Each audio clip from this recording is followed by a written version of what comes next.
ल गाइज हामी चाहिँ अब गुफा थियो गुफा भोलेनाथ मन्दिर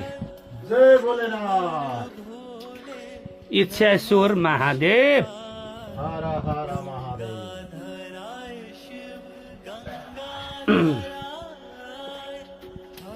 फराकिलो छ त्यति अप्ठ्यारो पनि सुतेर घुँडा टेकेर छिर्नु पर्ने छैन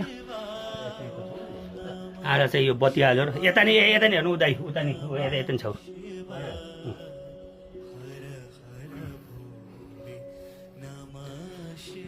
ल है गाइजहरू पुग्यो इच्छाश्वरी महादेव बिहानै आएको बत्ती गएछ आज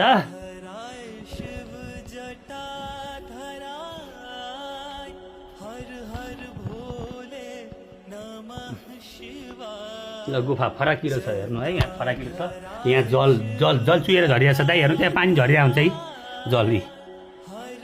यहाँ देख्नु है